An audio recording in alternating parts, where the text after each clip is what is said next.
우리 5월달, 우리 가정의 달을 맞이해서 가정에 대해서 우리 설교를 계속 이어서 하고 있습니다.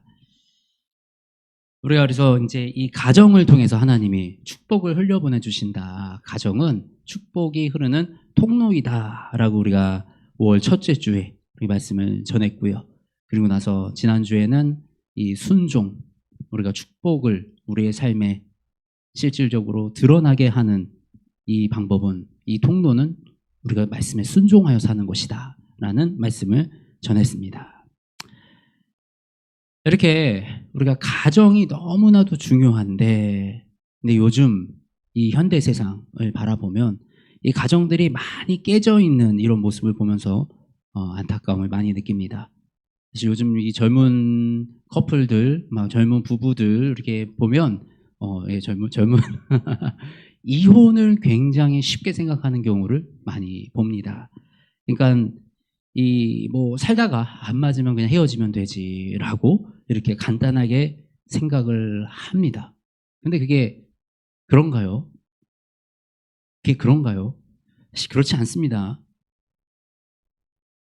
이 가정은 하나님의 복이 흘러가는 그 통로입니다. 바로 그 교회 이 자체인 것입니다.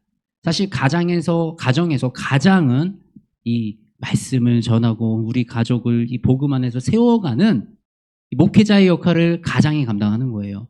우리가 만인 제사장, 결국은 우리 모두가 제사장인데, 우리 예수 그리스도 안에서 우리가 모두가 제사장으로 세워지는데, 그 중에서 가족이란 단위는 가장 작은 교회 공동체입니다.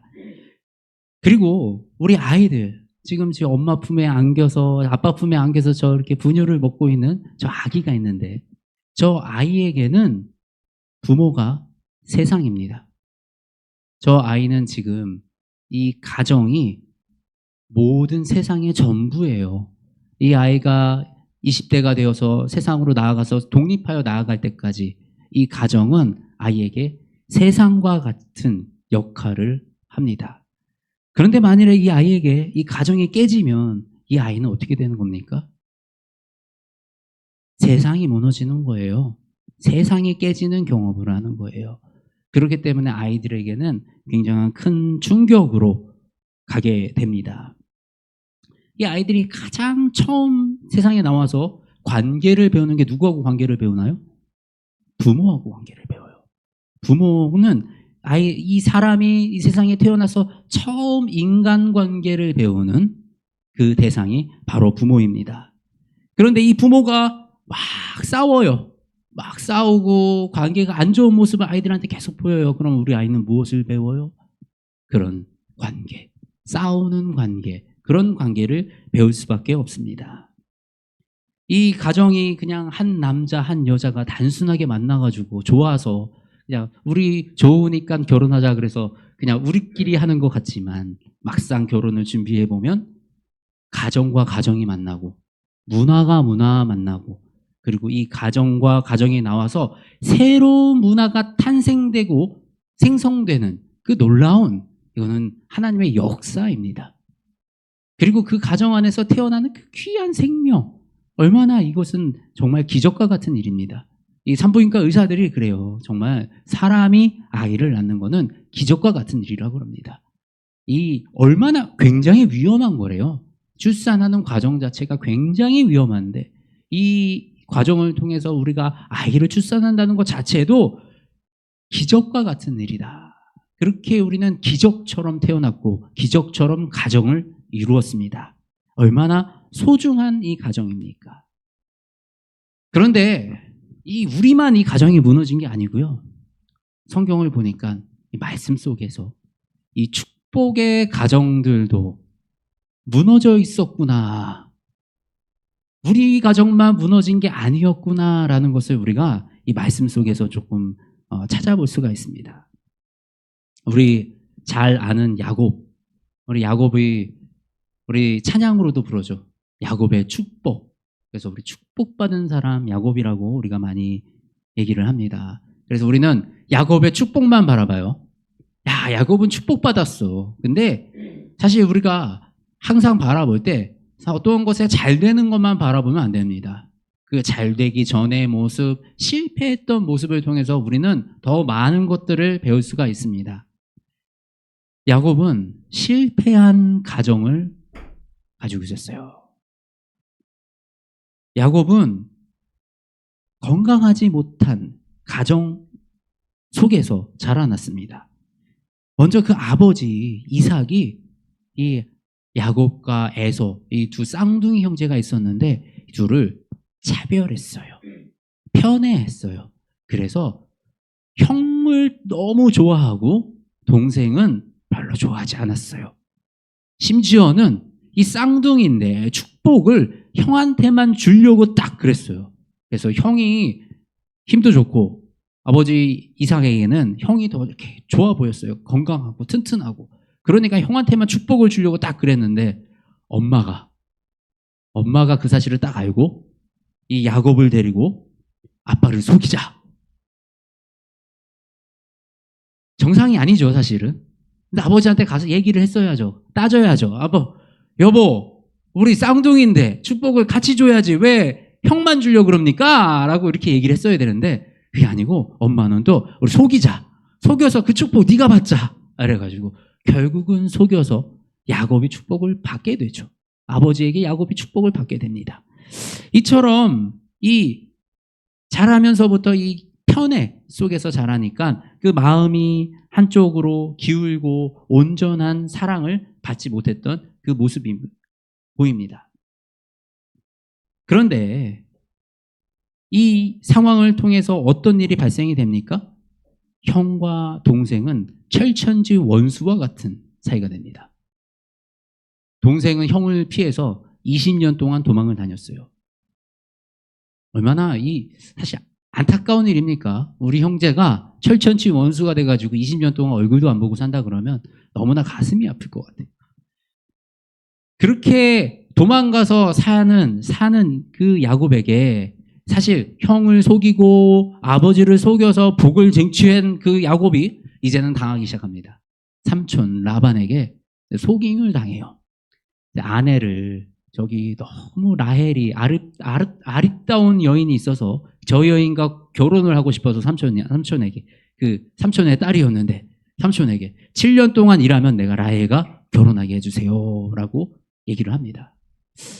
그래서 삼촌이 알겠다. 그리고 7년을 열심히 일하고 결혼을 했는데 첫날 밤에 삼촌이 라헬이 아니라 그 언니 레아를 들여보냅니다. 그러면 이 야곱이 가서 따졌죠. 어떻게 나한테 이러실 수 있습니까? 그랬더니 야 이게 전통이야. 언니가 먼저 가야지. 그러고 와서 7일 뒤에 라헬을 주겠다. 그러면서 7년을 더 일을 해라. 그러니까 이 야곱은 그냥 그 노예처럼 착취당하면서 지금 14년을 일을 하는 거예요. 이렇게 삼촌한테 당했습니다.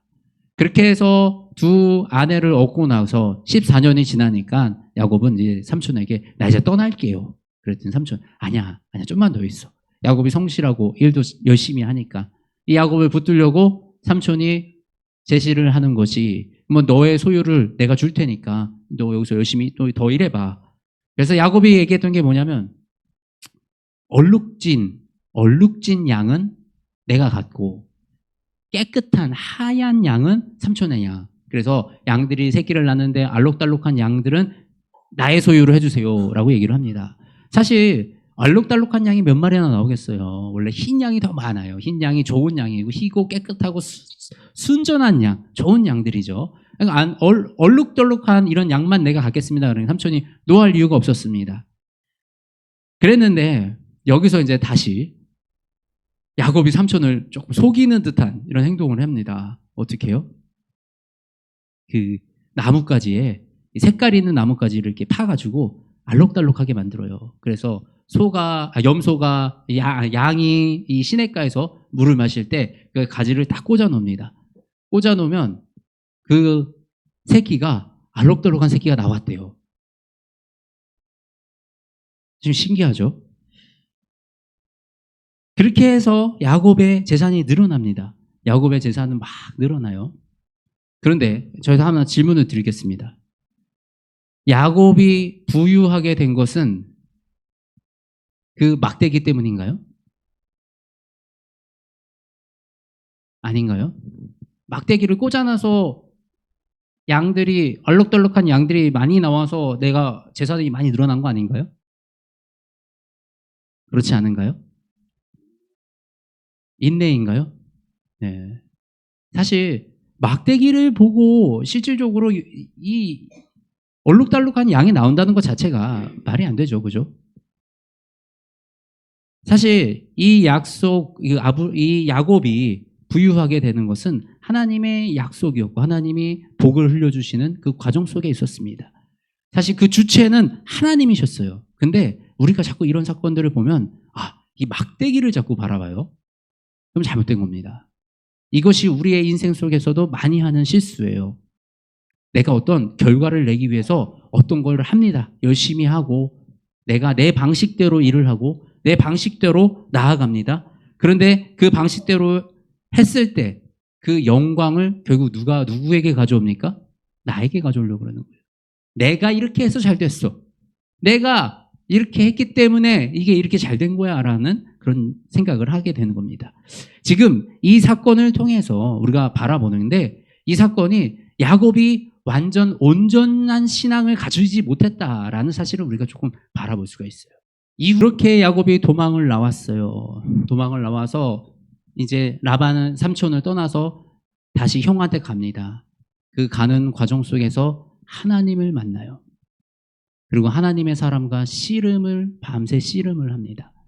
그렇게 이 야곱은 이런 삶의 여정을 통해서 조금씩 성화되어 가는 모습을 보여줍니다.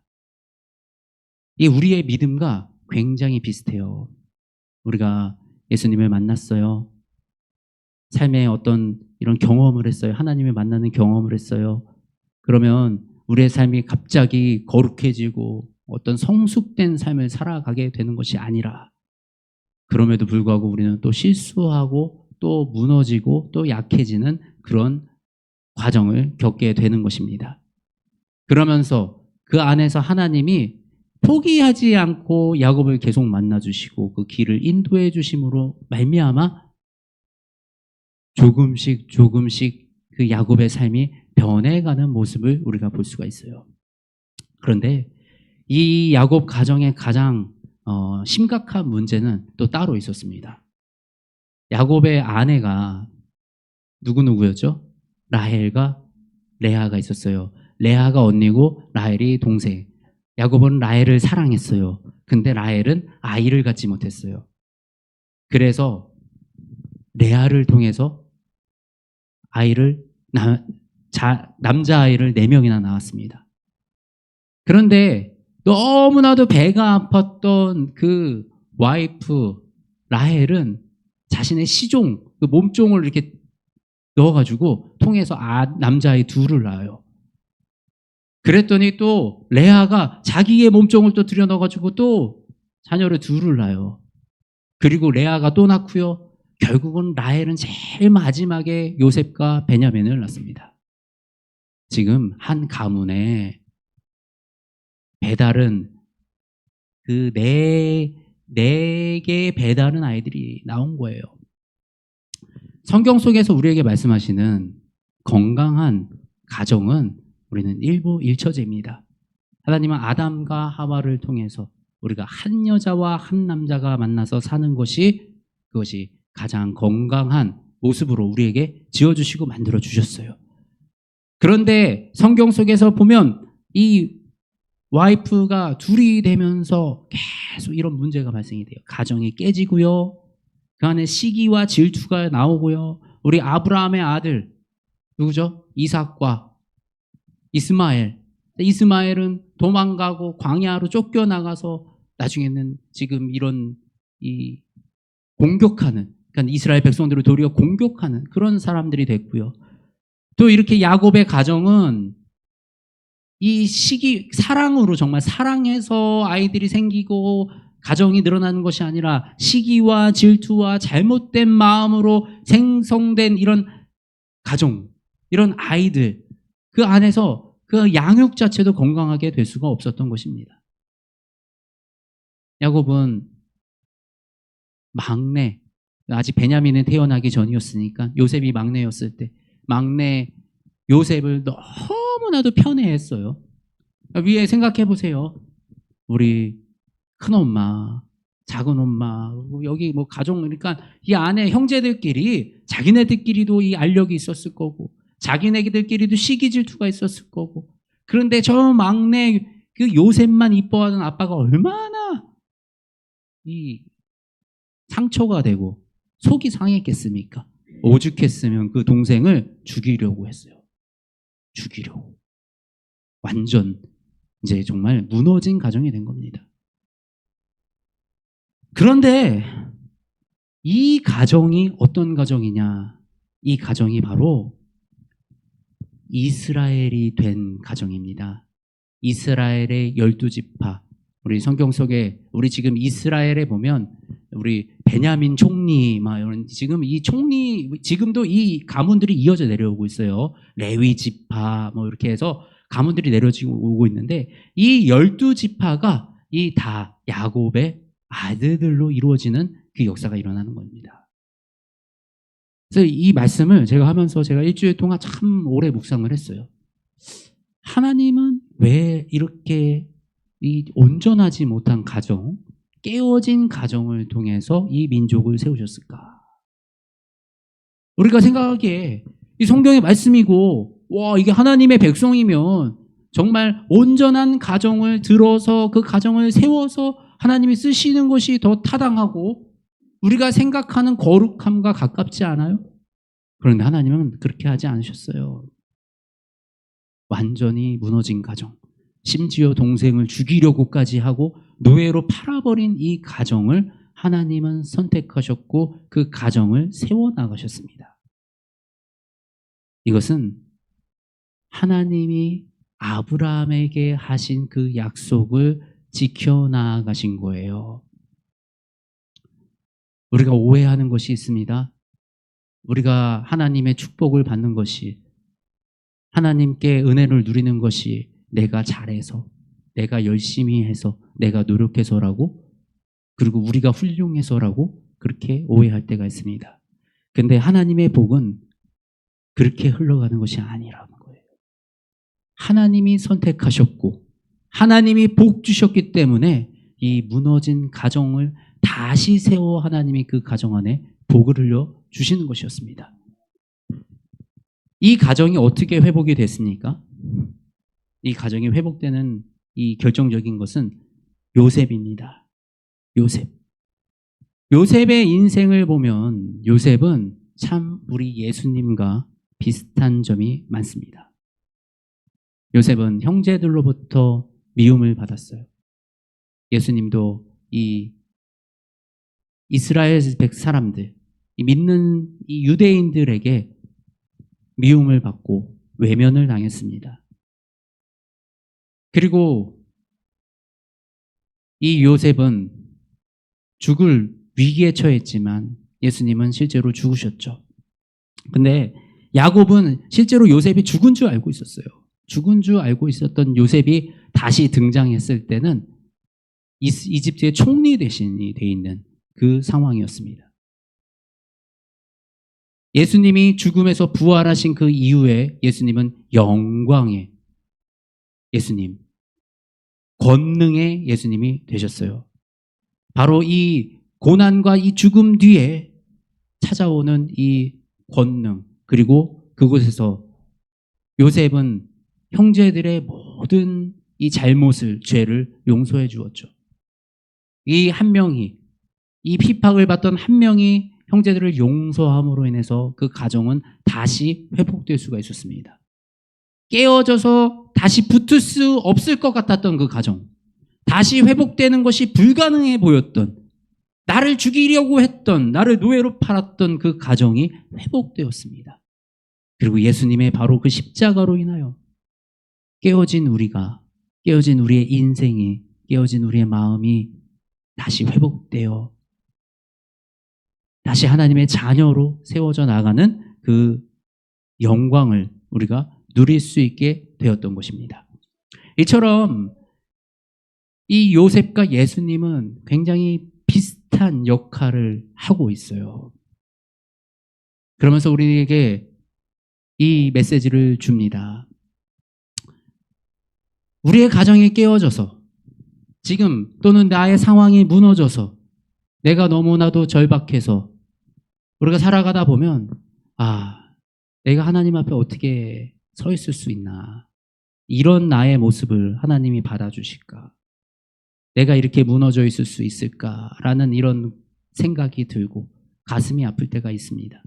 그런데 하나님은요, 그때도 우리와 함께 하시고 우리를 끝까지 지켜주시면서 우리를 다시 회복시켜 주시기 위해서 예수 그리스도를 우리에게 보내주셨던 것이에요.